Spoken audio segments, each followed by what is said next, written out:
I will say for whoever can hear it, it's going to be an interesting game tonight. Before we look at tonight, we have to look back, and I believe that you have actually calculated this down to a percentage point about where you are best during the week in betting and where things kind of come off the rails a little bit. I'll hit you with something that is a complete microcosm of the ups and downs of what we do in one game and happening really in the tale of two different halves for me. But what jumped out at you, good, bad, or ugly for that matter, this weekend?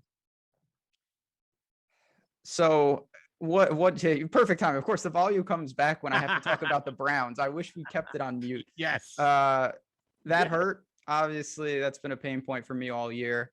It's just a simple fact. Clearly, I don't see that team properly. I've backed them in a couple spots. Hasn't worked out. It was an up and down week. I was really happy with, of course, the Jets. I didn't bet them on the money line, of course, which was unfortunate, but they did cover. Yep. And really, it was just, we've seen time and time again. I don't think that there's any, and maybe people will disagree, chat. If you think that there's wrong, throw it in chat. I don't think there's any great team out there. I mean, we saw Arizona got handled by the Packers, a wounded Packers team. We've just seen major slip-ups from some of the big teams against some of the worst teams out there. That was my theme of the week. Once again, teams like the Bengals that thought maybe they're for real. I'm not saying they're not for real, but it proves they're certainly mortal. Good day for dogs, by all means. And, yes. And I think you're right on that, where it's a week-to-week league. We talked about the Jets extensively on, I think, the Thursday show. These days do blend at times, but we talked about that team as a specific example of what you just laid out, which is there are letdowns. We see teams for different reasons. They come off a gigantic win, or they take on a team that they think they can beat with two hands behind their back. And next thing you know, it's a 1-point game at the half. We see letdowns week in and week out in this league, and it's on us to try and get ahead of that. And sometimes we get bit. It happens. It's the reality of it. Of course, no doubt about it. I mean, there's ebbs and flows, and I think a lot of these teams, they're evolving. One of the guys I want to highlight was Michael Carter. I think we've talked about all year that this was a player, as the season wore on, that the Jets were going to get more involved. And yesterday, I mean, he was the reason they won that game. Mike White looked to him early and often, and that's the type of thing I think not every week is created equal. On the survivor front, a lot of people lost with Cincinnati. So if you are still alive, serious kudos to you. Your league is probably a lot thinner than it was before those games kicked off. And then real quick for me, before we dive into the Chiefs, college was pretty good. Wake Forest, that was as easy as it gets. But on the other side, a team like Kentucky did let me down. But man, Wake Forest against Duke, which was a game that I talked about a lot. I mean, it was 35-0. It felt like immediately. I still don't understand that line. Sometimes you get bit, sometimes you get rewarded. That's just the name of the game. Speaking of which, I'll give you an example, same game, of me just getting destroyed and then vindicated at the end, okay? Saints-Bucks yesterday. Jameis Winston goes down and everything goes haywire, goes to shit for New Orleans, you think, although Trevor Siemian steps in. That's not even what happened to me, all right? First half, I'm over 23.5 points. I get a touchdown at the end of the first half from the New Orleans Saints. All I need, because it's 23, is an extra point. All I need was an extra point. I even texted you and Laffy on the Slack. Whoa, first half total hits, bang, and I'm excited. And then, because I'm just factoring in that it's a gimme, extra point misses. I'm really salty. I did take out a -3 ticket on the Saints. So now I'm thinking, all right, live in-game, at least I can cash the +5 for New Orleans and look at a -3 in-game live ticket that's got a legit shot of cashing out. All of a sudden, I find myself, final drive of the game here, right? All of a sudden, I find myself looking at this thing where Tom Brady has the ball, and in fact, if they turn the ball over and the New Orleans Saints get the ball back, they're going to kneel and sit the clock out. The only thing that would save me was a completely unnecessary pick 6, and we cashed the -3. So it's the good and the bad of completely ridiculous circumstances that should never happen, biting me in the ass and then saving me at the end. It happens. I mean, there's a million games like that. The Florida State ending, not that I bet that game. They tried to lateral and they gave up a touchdown against Clemson. It's just all the time. And we're going to see plenty more of it as, college basketball starts in a week. You're going to see some crazy endings week in and week out, and we will have you covered there. Yeah. That's my favorite betting sport. College basketball, college football. We got some college games that we're going to get to later in the show, but let's dive into it. You want to get into the Chiefs today over 10.5? I do. News got in the house as well. Oh. And this is Jordan. A lot of our own are in the house. News got reminding us here the news in case anybody didn't see it. It looks like it just came down. So thank you, sir. As always, Henry's out 6 to 10 weeks. We do have this game to talk about tonight. Maybe we can slide something in there towards the end about this. But yeah, let's get into this game specifically tonight because that's what's in front of us here.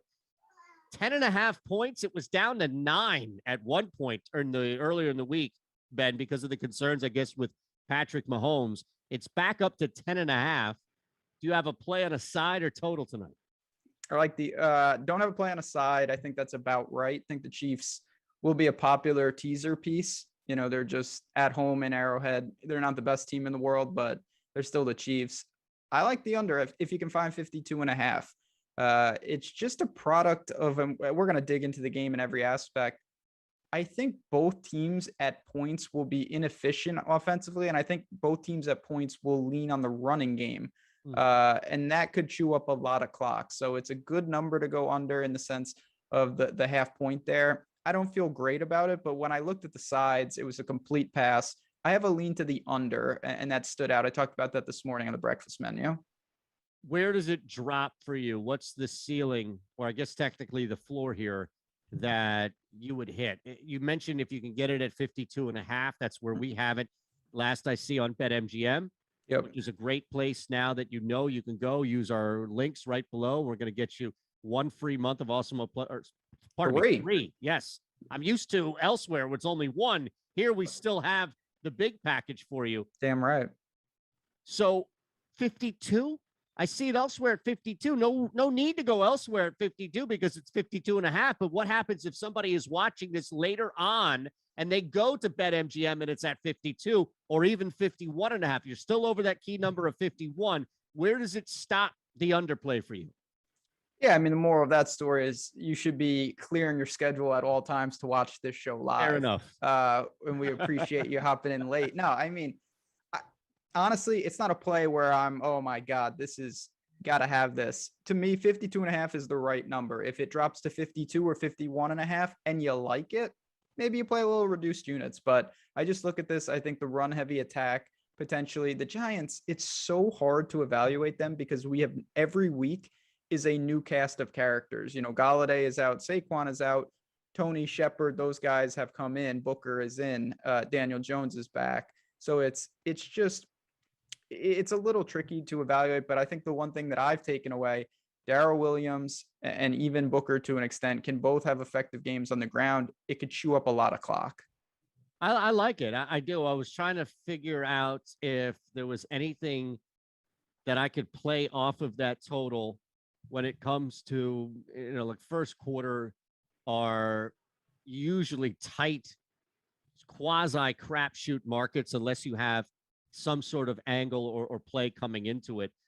The Chiefs are so bad covering games at home.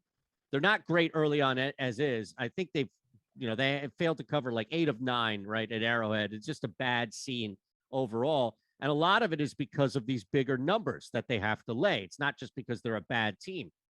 This seems like it's one of those scenarios here. And if I think I can get an area that benefits me to where the Chiefs not necessarily blow a lead, but get up and there's a little bit of a softer defense, which is awful in its own right, I could see a pathway, Ben, where that under hits and the Chiefs are winning either the first quarter or first half, and then ultimately don't cover that 10.5. Yeah, I mean, when you're talking about big numbers like that, it could certainly happen with the Chiefs. And we've just seen at times their defense really doesn't allow them a ton of margin of error to do anything. And Mahomes, listen, he's a great player, but the numbers don't lie. He hasn't been good at all this year. He really hasn't. So when you have a combination of a weak defense and a quarterback that's making a lot of mistakes, it's been bad. I think for me, I'm mostly taking a wait and see on the Chiefs. I know you listen, could be one of the best calls this show will ever have if the Chiefs don't make the playoffs, because you said that over a month ago now, and I still think they're going to be just fine, but I'm not looking to take positions on them week in and week out. I think here, teaser piece, Survivor, I think a lot of people, including me, have gone to them. Going to need them to just win this game tonight. I lean under, and then there's still a lot of player props that I think are worth exploring. Yeah, and before we dive into the player props, I think you're right there as far as this game overall. If you wanted to have some fun with it, I think you could stretch, and we have this available on BetMGM. It's not just sides, totals. It's not just player props that we hit or even a player TD. There are other elements in which you can squeeze something together there. And if you wanted, let's say, for example, if I wanted to combine what I think, which is a Chiefs win, but not a Chiefs cover, and Ben going under that 52.5, Chiefs minus 3.5 under 55.5 points is plus 125.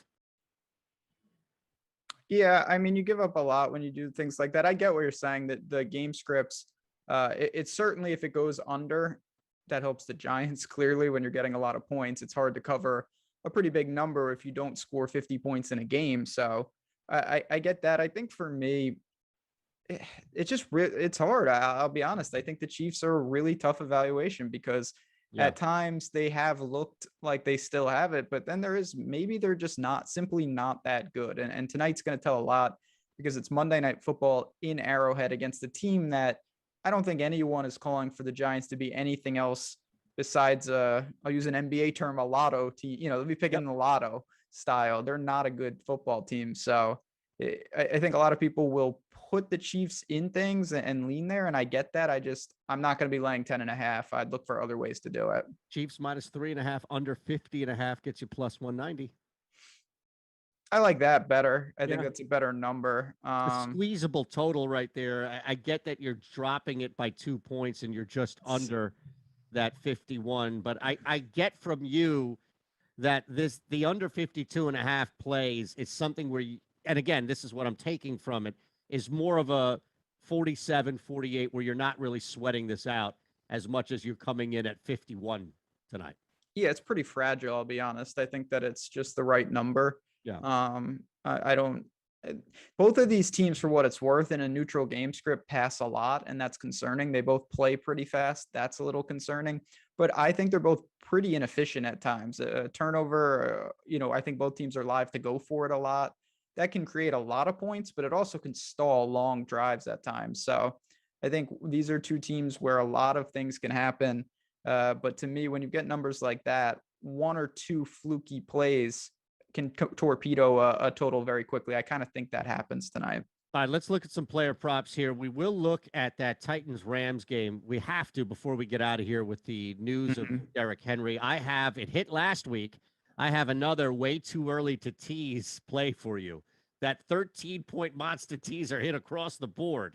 And there was only one team where I actually needed a couple of points, but such is life. Yes. And give us your lock it up as well. Yes? Yeah, I've been there. Believe me, sweetheart teasers, they are a dangerous game. I know it. I'm not living and dying off it, but I had a couple on this a week. Monday. Do you? I had a couple last week, sweetheart teasers, actually. How come you didn't give us that on the Slack, man? Hey, I was all over Troy. It started with Troy, and they covered against. Well, we're going to talk, like I said, in a couple of topics. Let's see if we can pump the likes up as well before we get to shopping and rapid fire. Get some likes and subscribe to the channel. I know we're over 2,000, but we are marching 2,500, 3,000. Sky's the limit here. We're going to be building this up all year, and certainly by Christmas, we're going to have some lofty numbers. But player prop wise, no surprise for me. I like the running game. I think that Darrell Williams has a real opportunity to be a factor tonight, over 58.5 yards for him. Both quarterbacks numbers are pretty appealing. Daniel Jones at 20.5. Mahomes has been running for his life all year. I think there's a lot of opportunities for both teams to incorporate several names in the ground game tonight. All right, well, let's start with your favorite play specifically. I was looking at some of our projections on Awesemo more from the passing element. So again, it doesn't mean that anything from a game result, but just looking at it from that element. So who jumps out at you first as far as your strongest individual player prop?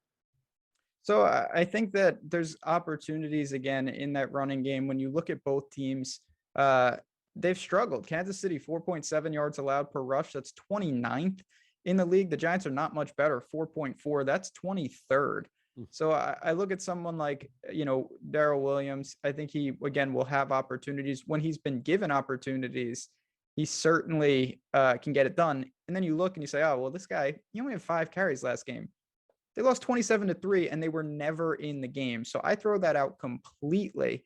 I don't think that matters whatsoever. In the previous game against Washington, where they kind of dominated, he had 21 carries on the ground. I think that could be a reasonable workload for him. I mean, I'm not saying 21 carries, but certainly upper teens for a guy like Darrell Williams. I got to ask you, though, you're the QB whisperer. Yes, sir. I mean, Mahomes, he is running all over the place. Now, he almost got his head decapitated in the last game, and it looked like he was seriously injured. I guess he was not. I mean, he's gone over 20 yards rushing in 5 straight games relatively easily. Do you like the over on his total tonight? I did, and I'm going to have to screen cap this for you because I don't think you're going to believe me at this point. Maybe it's just you continue to do shows with me to the point now where you're just like, oh, yeah, he really is full of shit. But here, I got it yesterday. Possible. Yeah, it's highly possible. It's possible. I got it yesterday. 19? Right? Yes, 19.5. And I destroyed it. I went over. I loved it. Odd Shopper, we're going to go shopping soon. Yep. They loved it. Our Awesemo projections loved it. I'm sure, as you're saying, yep, you loved it. It made way too much sense to go over. At some point, though, you are going to get into that little bit of a range where it becomes tricky or simply the value is gone. BetMGM has it at 22.5. I don't hate it, but because I got in earlier, I don't have to make this play. See the difference? The difference is, well, I'm not making a play, and let me tell you what to do. The difference is I got in early. And you know what? Shame on all of you out there for not doing it because we've been pounding this market every single time that we have a quarterback with a rushing prop up there. And you should have seen that. You, not Ben Russell, but you all there should have seen that. Nah. Anything over 20 or under 20 was ridiculous. Yeah, I mean, when you get into these fringe props, certainly they're illiquid markets, and you got to be pretty quick because it's someone like this that's just a bad line, and now it's up to a couple more. 21.5, I don't even mind it. I'd still lean over. It's not nearly as good though. Every yard counts, no doubt about it. And then on the other side, Daniel Jones, I definitely lean over. It's at 20.5. His has been a little more difficult at times. He's had to run against major pressure. The Chiefs don't produce a ton of pressure. I did kind of like to see him get back at it. He took a vicious hit, got knocked out with a concussion against Dallas. He returns the next week against the Rams and he runs 3 times for 4 yards. And I was a little worried that maybe they were going to curtail him a lot. Week 7 against Carolina, he's back up 8 carries for 28 yards. That was really, really encouraging. I expect Daniel Jones to once again be not a focal point of the running game, but he will be a factor in the running game tonight. I don't hate it by any means. And I think that the defenses, you play the defenses here, and especially with Kansas City, there's going to be an ability. I saw that with Jalen Hurts, and both guys can move, maybe not as fast, but both guys, when you see the ability to take advantage of a weak rush defense as a whole, quarterbacks with legs can do that. I looked at his passing yardage. And before we even started the show, BetMGM had him at 252.5. That's now since been closed and bumped up to 255.5. We have him on Awesemo projected to go 259.3. Based off of the movement already, where I still think, and this is counter to what we talked about to an extent with Mahomes rushing yards, but I think there's still a pathway here to go over that. It opened at 243. Holy shit. I still think there's a pathway to go over 255.5 without losing all of the value there. Yeah, I mean, obviously you've shrunk your margin considerably. I'm personally hoping for maybe a little slower game tempo. Because but you have the under. Yeah, I do have the under, but that doesn't mean, it's more about yards per attempt than anything else. Like, I think Daniel Jones could reasonably have a bunch of completions tonight. They're just short. I'm trying to limit the over the top nature of it, where he's throwing 60-yard bombs or slants that are going deep. If he's dinking and dunking, that's kind of a borderline run. You know what I mean? I can live with that for the under. And I think that you can still add up a bunch of yards there. You have to assume they're going to be trailing. They are 10.5-point dogs. So I don't have that on my card, and I probably won't. I don't mind, though, thinking that Daniel Jones could drop back a lot tonight, especially if they're trailing early. All right. Anything else? So far, just to quickly recap here, the big one for you, rushing props is what we looked at here. Is there anything else? I did see, and again, I know this is counter to the ultimate game script, but I did see Hardman at 17.5, I believe is that number still, for longest reception. I don't mind that. Yeah, right. I mean, Kelsey's at 22.5. That's a little big. Hill, we know, is going to be a big number, even though he could obliterate anything really 30, 40 even. But yeah, Hardman seemed like a workable number for a guy who's going to be targeted 17.5 yards down the field a couple of times, I would think, in this game. Yeah, I don't mind that they get him the ball, not just down the field. He also can, he's kind of a gadget player at times, and all it takes is one missed tackle, and he's chugging along for 20 yards. It's funny. One of the bets that I looked at, and I don't think you could take it here, Mahomes been awful, just absolutely awful with the interceptions this year. I thought that coming off I think it cratered last week. I expect him to be a little more conservative. I know that's not in his nature, but Patrick Mahomes has thrown an interception in every game except the opening week. It's been, and some of them had 2 or more. I don't think he's going to throw one tonight, but the under on interceptions is -165. That is ridiculous for a guy who has thrown already 9 on the year. So man, is he getting a lot of respect because he is Patrick Mahomes. And that was surprising to me. I wanted to bet that under. No chance I touch it at -165. You flip it and put a quarter unit, maybe even a half a unit on the other end at +130? I mean, honestly, at that, lines dictate everything. I think Patrick Mahomes is going to be real conservative with the ball tonight, relative to how sometimes he takes some crazy chances because he's so good. I can't believe it's that, -165 for a guy that's been, he's been a turnover machine. If he wasn't named Patrick Mahomes, if this was a different quarterback, it would be juice to all hell that he was going to throw one. I'm very surprised. Daniel Jones has 4 interceptions on the season. He's +125 to not throw one tonight.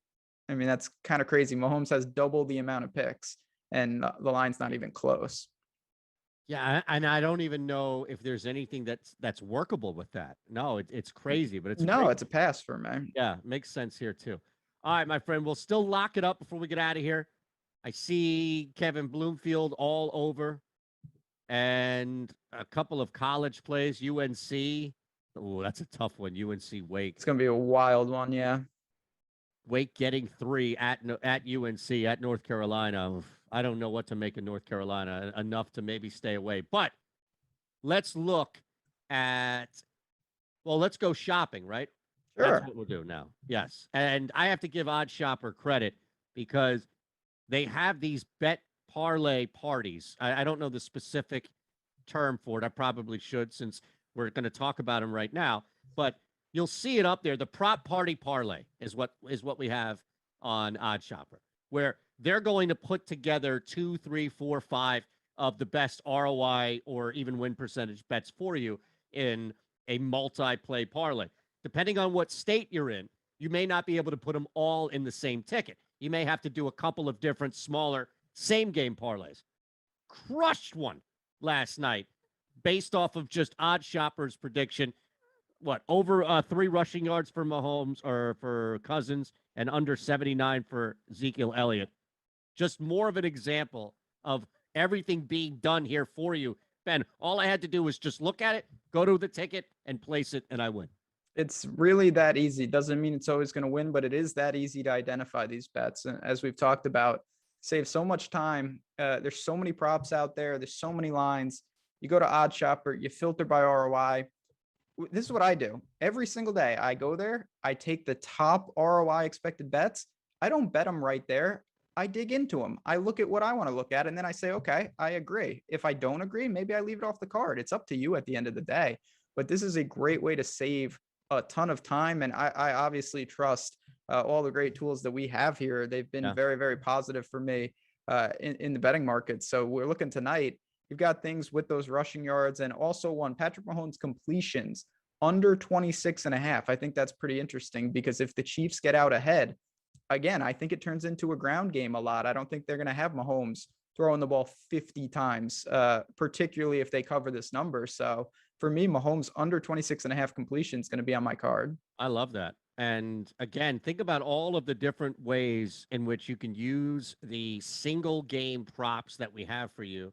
Put them in a single game parlay if you like, or simply stake them individually.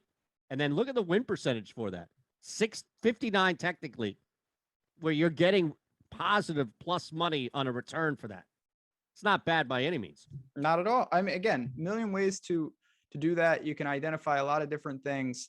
It's a great tool. It's totally free, 100% free. You don't have to sign up. You just go there. So there is no reason not to at least check it out. By the way, to your point about it being a run game for Kansas City, Giants would throw over 22.5 at plus 105. We have on OddsShopper with a 60% win rate for Daniel Jones. Again, I think where I go there is short, easy completions. I'm hoping yards per attempt is mitigated. It doesn't mean he can't rack up a lot of, his pass catchers can't catch a lot of receptions. I just hope they're not down the field. So those are pseudo runs. I have no problem with that. I don't think that completely kills a philosophy of thinking this game goes under. Anything else that you've looked at for tonight? And again, we just maintain, go to OddsShopper. You can sort by state. You can sort by sport. You can shop or combine the NBA, NFL, college football as well. Everything aggregated for you from Awesemo. You don't have to go anywhere. Everything has been shopped for you. Best book around. It's awesome. I use it every day. I know you do as well. I do. No doubt about it. Yeah, just, again, stay on it. There's a ton of different options tonight. We'll see if any news breaks, but I think we've kind of covered it. It's a good, interesting game. For a 10.5 point spread, there's a lot of storylines. I don't think this is just a normal beatdown by any stretch. So no, by no means. You know what I mean? So we're going to see how that unfolds, and we'll react accordingly. All right, my friend. It is real quick before we lock it up. I'm going to sneak in and look at that. Greg SJ Caps Lightning. Little puck. 5.5. Okay. All right. I'm going to tail you on that, Greg. I'll be back on Thursday to remind you how that play went. But it is time, because it hit last week, and so be it. We'll do it again. A lot of public demand for this. Yes. I don't know if you thought that, Ben, or heard that. Go ahead. It's your time to shine. It did win last week, so. It's the way too early to tease teaser of the week. All right. Now, this is a 7-point. This is not, it's a 4-pick parlay 7-point teaser. We're not going monster or even 10. There we go. All right. We'll start with tonight. A little bit of a risk, but I've dropped the Chiefs down to 3.5 at home. Okay. Manageable line at home. I've taken the Colts down to 3.5 after what will be a major bounce back opportunity for them, and a huge letdown for the Jets getting a big win. Okay. And that's in Indy. I've dropped that to 3.5. Rams have been dropped to a pick'em. I got in when LA was still 7. As have the Cowboys been dropped to a pick'em hosting Denver. Okay, I get it. 4 sides, very reasonable. I think what I always try to do when we do this segment, as I said last week, I think that obviously is a very real shot. The game that concerns me the most of the 4, you know which one it would be? I'm going to guess it's the Rams. It's the Colts, actually. Really? Yeah, the Colts worry me a little bit. Not because I think the Jets are let down. Okay. Not because I think the Jets are any good. The Colts, at times, I really don't know what they're about. I thought they gave that game away. That was a huge game in the South. That's really going to help Tennessee immensely. Carson Wentz, that was one of the worst plays of the year. They don't use Jonathan Taylor properly. I think they win the game. 3.5 is not the best number in the world, but again, I really like the Cowboys. The Rams are playing in a really just vastly different Tennessee team, and I'd be stunned if the Chiefs don't at least win tonight. All right, I'm going to lock it up. Ben Ross is going to lock it up. You're going to hit that thumbs up and subscribe, and we'll see you again on Thursday at 1 o'clock Eastern. It's worth the juice. Eliminate the hook. take it. Wait, even if you have to wait for an alternative spread to come back on the board, take the Rams at -7. No Derrick Henry. The first week of no Derrick Henry is a crazy adjustment period for a team that relies on him exponentially. It's worth it to take him at -130 or 135. Dare I even say the 140 if you can still find it at 7. If you got it at 7, you're golden like I am. But that would be my advice, Ben Rasa. Find it and drop it, even if it's worth it. I fear the hook. I always fear the hook. Fear the hook. Don't waste too many cents on it, though. That's never good. But if you can find, that's why you got to shop the lines. No doubt about it. My lock it up. I'll just give a quick shout out to college football. Maction starts, which means that there are football games Tuesday and Wednesday and Thursday and Friday. So there will be football every single day of the week. The MAC conference is so bad that to me it's borderline interchangeable. None of these teams deserve, barring Akron, who's really bad, deserve to be massive favorites. I'm going to throw out Ohio. They're 7.5-point dogs at home against Miami of Ohio. It's a simple fact that I think these teams are all relatively the same. So if you're going to give me north of a touchdown, I'm not going to dig into, we don't have time to dig into the in-depth nature of the MAC. If you want that explanation, you can hit me up on Twitter. Happy to talk about it, Jazz Raz DFS, but I will back the Bobcats getting 7.5 tomorrow night. I think that game stays very close. Awesome. Appreciate that. Thanks to Mike Awesemo producing. Thanks to you out there. Hit the links below for an awesome risk-free bet up to $1,000 at BetMGM, and we're going to give you 3 free months of Awesemo Plus Platinum. Betting show back on the Awesemo Odds channel Thursday at 1. Have a great day. Good luck. Action, baby.